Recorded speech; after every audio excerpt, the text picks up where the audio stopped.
Nike just dropped a contract that's got the tennis world completely spinning. $50 million on the table. But here's the twist. It's not going where you'd expect. The number one ranked player in the world is watching from the sidelines while someone else cashes in. The fallout? Absolutely nuclear. Let's break down this mess and why everyone's talking about it. Who do you think deserves bigger endorsement deals? Established champions or rising stars with massive potential? Let me know in the comments. Alright, let's get into this absolute chaos. Nike, the biggest sports apparel brand on planet Earth, just signed Eala to a 3-year deal worth $45 million. Yeah, you read that correctly. $45 million for a player who's currently ranked 40th in the world.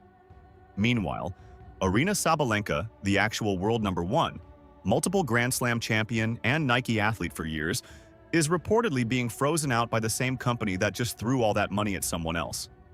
The contrast here is so stark, it's almost funny. Almost. Because if you're Aryna Sabalenka right now, you're probably not laughing. You're probably somewhere wondering what exactly you have to do to get the respect you've been asking for. Win Grand Slams? Check.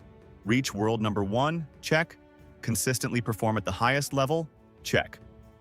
But apparently, none of that matters as much as having thousands of fans flood the streets to watch you play. Let's talk about why Nike made this move with Eala.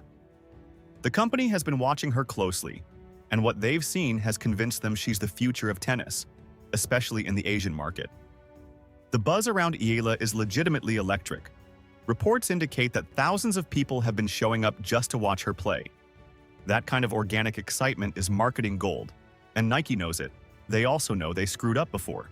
Remember when Nike lost Coco Gauff to New Balance? That was a massive blunder that the company has been kicking themselves over ever since. Gauff has become one of the most marketable athletes in tennis, and Nike just let her walk away.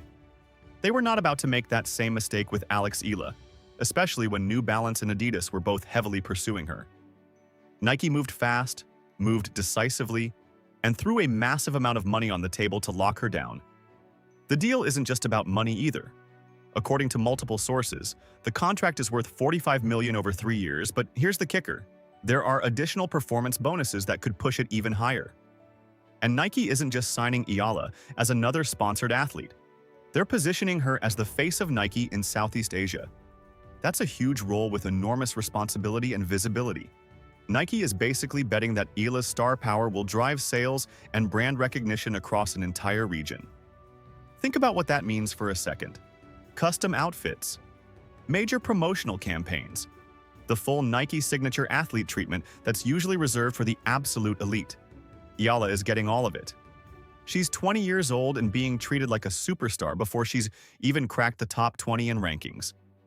That's either brilliant foresight or a massive gamble, depending on how things play out. Now let's circle back to Aryna Sabalenka, because this is where the story gets really messy.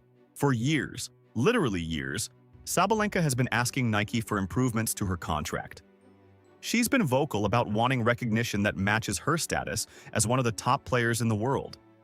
Before this season, Sabalenka specifically said she wanted a complete unique outfit befitting her position as the number one player in the world. She felt she deserved that level of treatment from Nike. And what did Nike say? They told her no. They flat out declared that they were not willing to give Sabalenka the prominence she was asking for. Let that sink in. Aryna Sabalenka, multiple Grand Slam champion and world number one, was told by Nike that she wasn't worth the investment for custom outfits.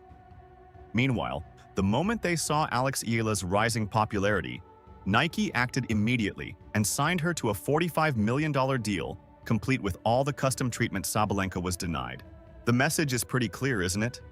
Sabalenka has been with Nike for years. She's won major titles. She's been at the top of the rankings. And yet Nike wouldn't budge on giving her what she wanted. But a young player like Eala, who admittedly has incredible potential but hasn't reached Sabalenka's level of achievement yet, gets this massive contract and is made the face of Nike in an entire region. The disrespect is absolutely staggering. But wait, there's more to this situation, and honestly, it gets even messier. The relationship between Nike and Sabalenka has reportedly been deteriorating for a while now, and recent events have only accelerated the breakdown. Sabalenka herself has confirmed that Nike will no longer be creating custom-made outfits for her. She's even hinted that she's been reaching out to Nike through direct messages, Yes, sliding into their DMs, trying to convince them to keep providing those signature outfits. But from all indications, things are moving fast in the wrong direction, and their partnership might not survive the year. So what went wrong? Well, several things, apparently. First, there was Sabalenka's high-profile loss to Madison Keys at the Australian Open. That was a tough defeat, and it seems Nike wasn't thrilled about how that played out. But more significantly, there were Sabalenka's controversial comments about Coco Gauff after Gauff won the French Open. Those comments created quite a stir in the tennis world. Sabalenka was accused of downplaying Gauff's achievement, and Nike, which values its public image extremely highly, was reportedly not happy about being associated with that controversy. Nike has been increasingly distancing itself from Sabalenka, both on and off the court. The brand is reportedly not defending her behavior, and as these issues continue to pile up, it's becoming clear that Nike is making a calculated business decision to separate themselves from her. They're protecting their brand image and reputation, even if that means cutting ties with a top-ranked player. But the situation gets even more serious. Nike apparently warned Sabalenka about her actions and behavior, but things didn't improve. During the WTA finals, Sabalenka was caught on camera making complaints. There are even reports, and these are serious allegations, that she was racially abusing Elena Rybakina after losing in the final. Now, these claims need to be treated carefully because they're extremely serious. But if true, they represent a major problem that goes way beyond tennis. Nike, which was already unhappy with various aspects of their relationship with Sabalenka, was reportedly deeply disturbed by how she was treating opponents throughout the tournament. These behavioral issues seem to have pushed the relationship beyond the point of repair. When you combine the on-court frustrations, the controversial comments, and the alleged mistreatment of other players, it paints a picture of why Nike might be looking to move on. And with the signing of Eala, it really does feel like Nike has made their choice about where they want to invest their resources. The timing of all this is particularly brutal for Sabalenka. Imagine being in her position for a second. You're the world number one. You've won multiple Grand Slams. You've been asking your sponsor for years to give you the recognition you feel you deserve, and they keep saying no. Then, seemingly overnight, they turn around and give a massive $45 million contract to a younger player who, while incredibly talented, hasn't achieved what you have. That's got to sting. Actually, sting is probably too mild a word. That's got to feel like a complete betrayal. You've done everything right on the court, won the big titles, reached number one, consistently performed at the highest level, and yet your own sponsor is treating you like you're disposable while rolling out the red carpet for someone else. From Nike's perspective, though, they're clearly making a business decision based on multiple factors. Yes, Eala has tremendous potential and is generating incredible excitement, especially in markets that Nike wants to grow in. The Southeast Asian market is massive and largely untapped for tennis. Having a local star who can authentically connect with that audience is worth its weight in gold from a marketing standpoint, but this is also about more than just tennis ability or market potential.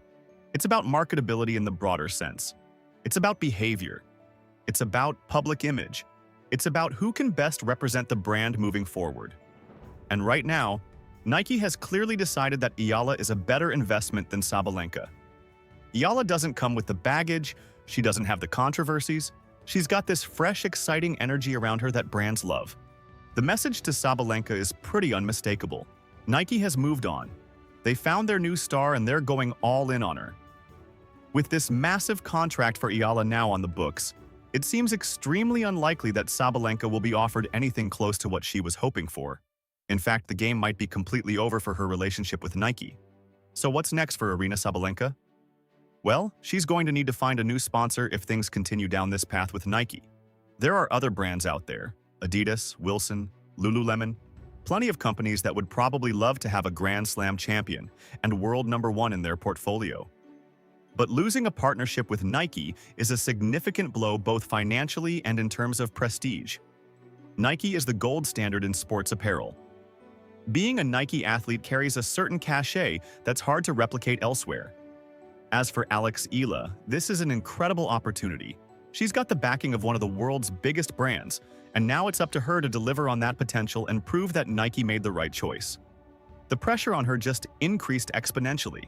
She's no longer just a promising young player, she's a $45 million investment. That comes with expectations, that comes with scrutiny, that comes with the burden of justifying Nike's faith in her. The whole situation raises some interesting questions about how endorsement deals work in tennis. Should they be based primarily on current achievement and ranking, or should they be based on potential, marketability, and ability to connect with specific demographics?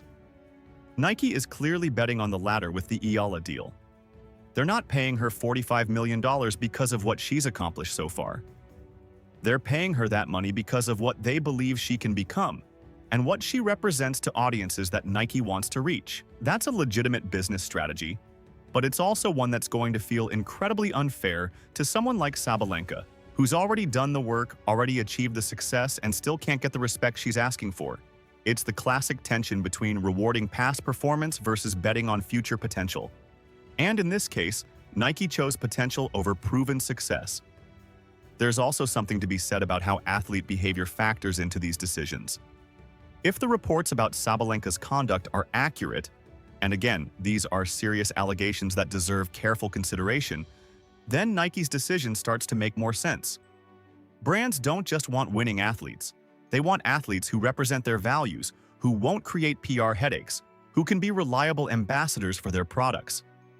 If Sabalenka was creating problems, making controversial statements, and allegedly mistreating opponents, then from Nike's perspective, maybe she stopped being worth the trouble regardless of her ranking. But here's the thing that makes this situation so complicated. We don't have all the facts.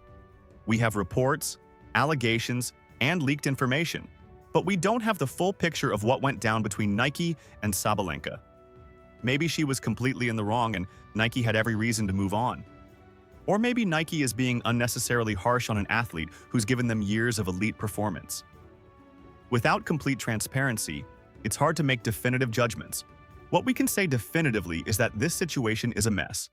A world number one is apparently being frozen out by her sponsor, while a rising star gets a contract that most established champions would kill for.